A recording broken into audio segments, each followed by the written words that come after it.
Hello,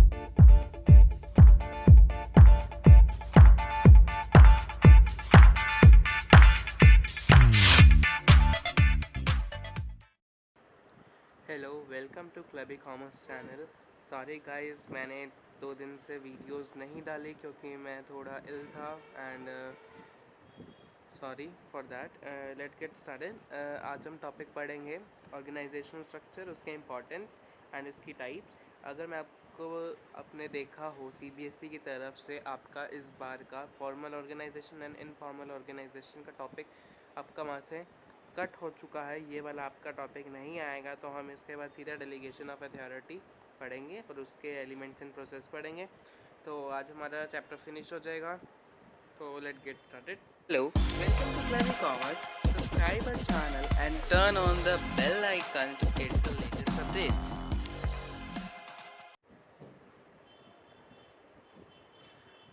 तो चलिए, सबसे पहले हम आते हैं हम अपने ऑर्गेनाइजेशनल स्ट्रक्चर पे। ऑर्गेनाइजेशनल स्ट्रक्चर का मतलब क्या है, यहाँ पे हम पढ़ेंगे। Organisational structure defined as the network of job positions, responsibilities and authorities at different levels.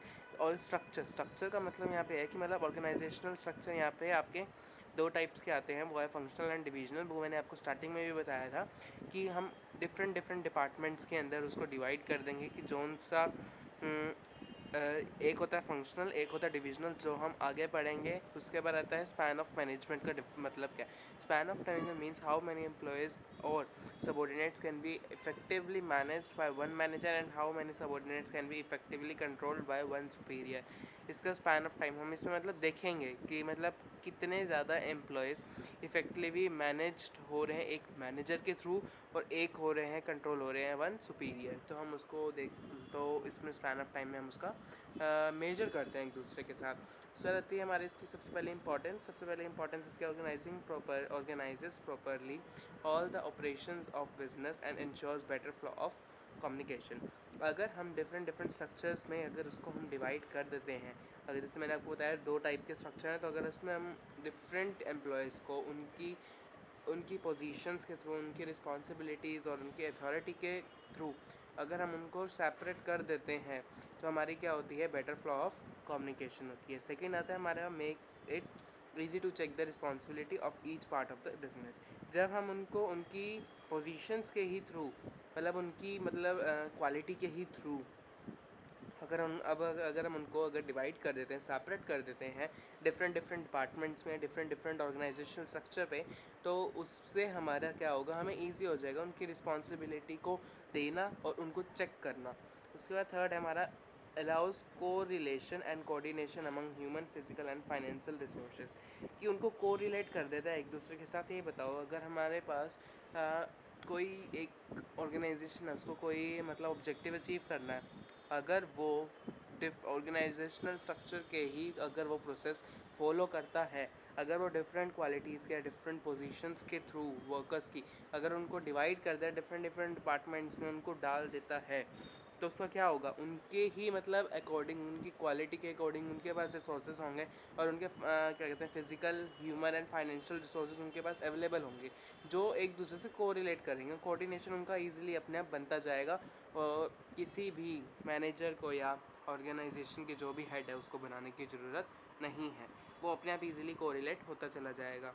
और फोर्थ है clearly defines all the level of management, span of control under each level. कि ये क्या करता है कि उसके बाद अगर टॉप लेवल का काम अगर हम मिडिल लेवल को देंगे, तो वो सही बात नहीं है। तो वो क्या कहते हैं, कन्फ्लिक्ट्स ला सकता है, या ऑर्गेनाइजेशन को गोल अचीव करने में थोड़ी सी दिक्कत ला सकता है। तो इसलिए क्या है, अगर टॉप लेवल का काम अगर टॉप लेवल का ही बंदा करे, तो वो ज़्यादा बेटर है। तो जिससे हमारा क्या होगा, स्पैन ऑफ मैनेजमेंट जो हमारा कंट्रोल होगा वो भी इजीली होता चला जाएगा। इसके बाद आते हैं हमारे पास अब 2 टाइप्स के। सबसे पहले हमारे पास टाइप आती है, वो है फंक्शनल ऑर्गेनाइजेशनल स्ट्रक्चर। इसकी डेफिनेशन आप ऐसे लिखना कि when the activities are grouped keeping in the minds the functions. Example all the functions of productions are grouped in production department. Obviously जितने भी जो भी अगर एक ग्रुप अगर प्रोडक्शन कर रहा है तो उसके जितने भी फंक्शंस हैं हम उसको एक डिपार्टमेंट के अंडर रखेंगे। जैसे स्पेशलाइजेशन ईजी कर देता है, इंक्रीज अपॉर्चुनिटीज़ लाता है, इसके क्या ये फीचर्स हैं, तो एडवांटेजेस हैं। उसके बाद आता है हमारे पास डिविजनल स्ट्रक्चर में क्या है कि when an organization is large in size and is producing more than one type of product, then activities are related to one product or grouped under one department. For example, अगर अपनी imagination के ही through imagine कर लो कि एक organisation है, उस company का नाम है सॉफ्ट ड्रिंक कंपनी, कोई भी लगा लो।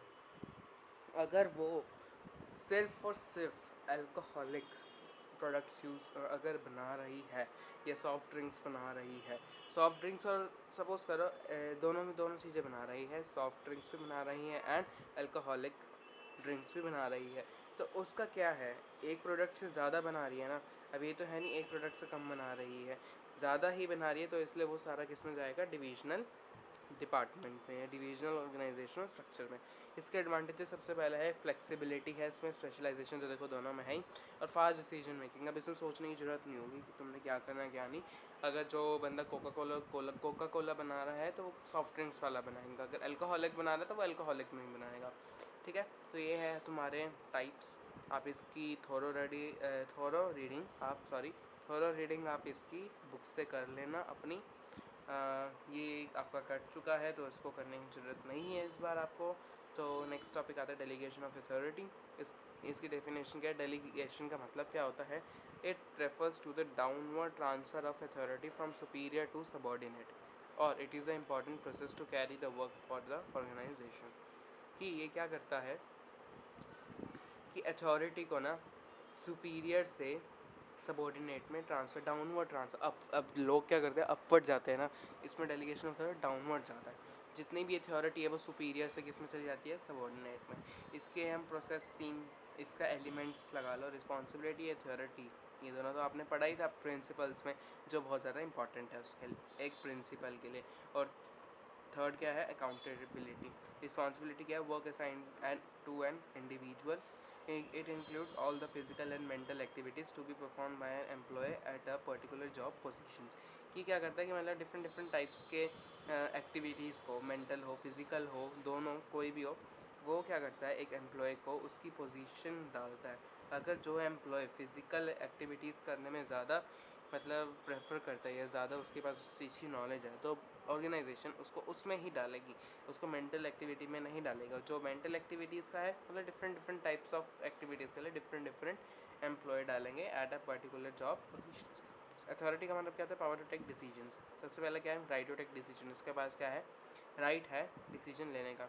Determine superior and subordinate relationship, कि उन दोनों का रिलेशनशिप कैसा होना चाहिए। और restricted by laws and rules of organization, की पावर्स, अगर for example powers to take decision है, अगर टॉप लेवल के पास डिसीजन है तो मिडिल लेवल लोअर लेवल कुछ भी नहीं कर सकता, जो टॉप लेवल बोलेगा उसको वो ही करना है। और अकाउंटेबिलिटी का मतलब क्या है, obligations to carry out assigned task, obligation to carry out assigned task. ठीक है, तो यही था आपका चैप्टर, इसके एलिमेंट्स का यही था। तो ये मेन मैंने डेफिनेशंस आपको बता रखी हैं, तो अगर इसकी थोड़ी स्टडी करनी है तो आप बुक से पढ़िए। ये तो बस एक रिव्यू है चैप्टर्स की, मैं आपको बता रहा हूँ क्योंकि टाइम कम था, मैंने थोड़ा सा लेट अपना चैनल बनाया है, तो प्लीज़ सब्सक्राइब माई चैनल। इसके अगर आप देख लेना, ये है सारे क्वेश्चन आंसर्स आपके, इसके एनसीईआरटी भी हैं इसमें और प्रीवियस ईयर भी हैं इसमें। आपको फॉर्मल इनफॉर्मल वाला भी टॉपिक मिलेगा जो इस बार आपका कट चुका है, तो आप अपने आप देख लेना। मैंने इसके केस स्टडीज़ के आंसर्स हिंट में दे रखे हैं, आप वहाँ से डाउनलोड कर, आप वहाँ से जाके देख सकते हो। और जो सिंपल क्वेश्चंस हैं वो आपको तो बुक में या नोट्स में मिल ही जाएंगे। तो थैंक यू, आज के लिए इतना ही। Please subscribe my channel. इसका ये वाली PDF का लिंक आपको डिस्क्रिप्शन में मिल जाएगा। कोई भी क्वेरी हो मुझे आप बिना हेजिटेट करे आप मुझे इंस्टाग्राम पे या कमेंट सेक्शन में बता सकते हैं। Thank you, bye, please subscribe my channel.